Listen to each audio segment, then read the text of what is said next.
Jako na to, že to je hliník, je to moc hezká mince.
Tak máme tady další hledačku v lese a další hledačku s klukama.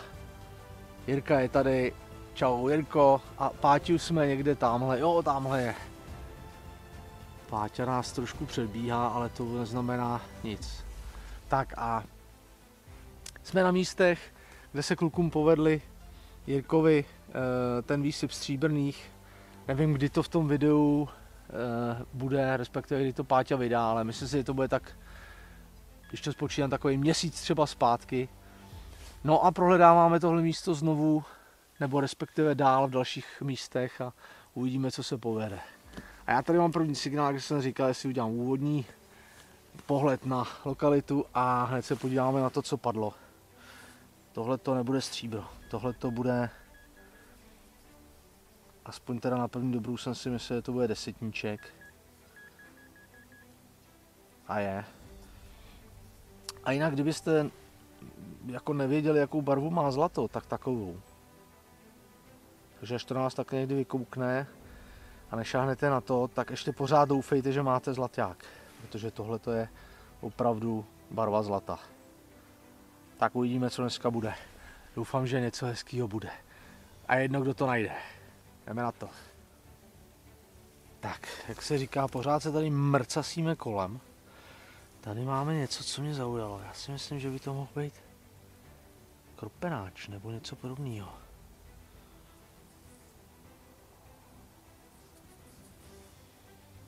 Asi ne. Asi nebude to nějaký obyč knoflajs.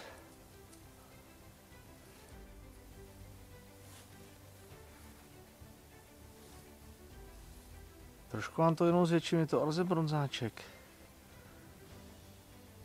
Dobrá zpráva. Bez dubení, jenom tady takové okraj jemně, vidím, ale jinak nic víc, ale fajn. Super, super. Jsme na kraji lesíka. Tady dolů vedla cesta, takže takhle ve třech to jdeme dolů pěkně srolovat. Tahle to je knoflíček. Tady někomu spad, zřejmě z košile. Nebo je novodobější. Tak tohle bylo v 15 a je to kus štítového knoflíčku. Hezky zdobenýho. Škoda, škoda. A jako tenounkej. Nebejvaj. Tenhle ten je fakt jako tenoulinkej.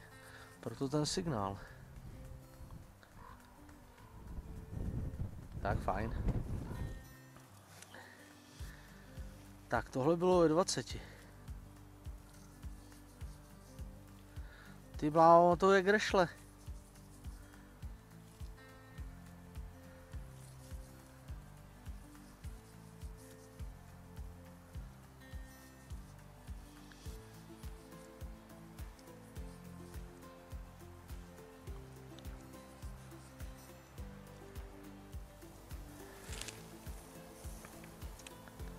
Tak, je to grešle. Jen ten předek není tak čitelný, jako by člověk byl zvyklý ho mít. Tady jsou 3 erby. Držím to špatně, jsem nějaký skřehlej. Takhle.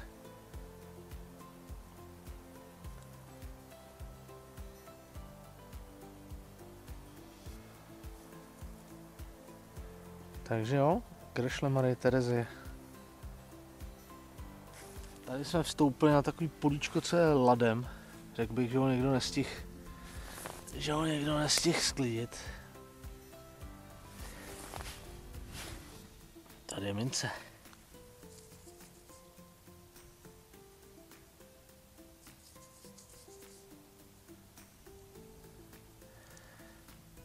No. Bych to typoval na nějaký krycar. Ale může to být úplně co jiného. Nevidím v tom zatím nic.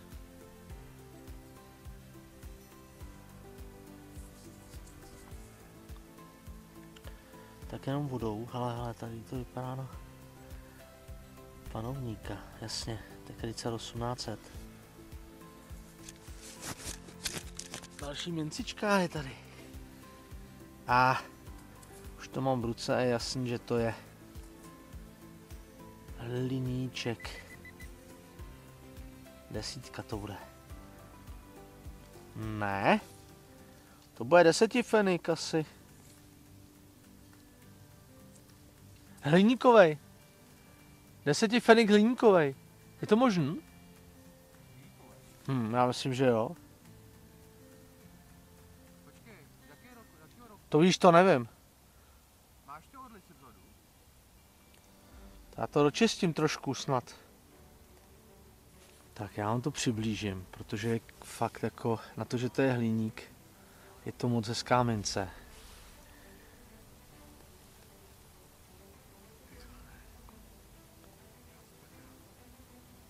(1942), jestli jsem dobře viděl. Je tam vidět i zbytek větrníků. 1942. No a Páťa teďko volal, že našel 20 krycar Františka Josefa, stříbrňák. Takže kanál Patrik.cz, a jestli ho neznáte, tak na něj skočte, protože myslím, že to video s těma stříbrňákama je, řekl bych, jedno z nejlepších, co jsem poslední dobou viděl. Tohle je taky pěkný. Tak tohle je paráda. Já jsem si myslel, že to bude normálně nějaká koulička olověná, nebo taková ta moderní, a on je to arzem bronzáček. Nešel ani vyloupnout ven. Já mám ho na sluníčko. Hele, tyjo. To víš. Ten má i spodek. Tak ten vám očistím, ten bude krásný.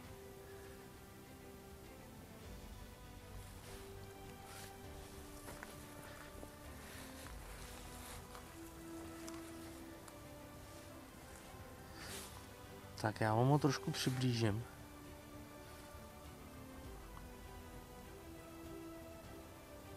Jste viděli, kolik váží, tyjo. To je fakt jako pecička. Takhle ve spod, tyjo. Jeden kus, nebo jeden, ale bombastický. Zrovna si tady s Jirkou vychutnáváme jeho zážitek se stříbrňákama, jaký to je krásný. Tohle to je knoflíček. 50, nevím, kolem 55, že měl. A zrovna jsme si říkali, že ty stříbra měli signál 58, 60. Teďko mi sem přines, aby jsme si to propípli. A nic vám ukazovat nebudu, protože není jistý, že to Páťa vydá dřív než já. Tak aby jsme nepředbíhali. Ale myslím si, že ne. Myslím si, že už to máme dávno za sebou a že jste to platíčko diazepamu už dojedli všichni. Ale je tu krásně, co? Tak, už jsme u auta, končíme a myslím si, že Páťa si to dneska užil nejvíc ze všech, protože má stříbrňák 20 krycar Františka Josefa a myslím si, že to je něco, co každýho člověka nadchne. nejenom to počasí a ta nálada, kterou jsme dneska měli, je super se takhle potkat a zahledat společně. Takže se těším na příště, uvidíme, odkud to bude, to je vždycky hádanka. Tak ahoj.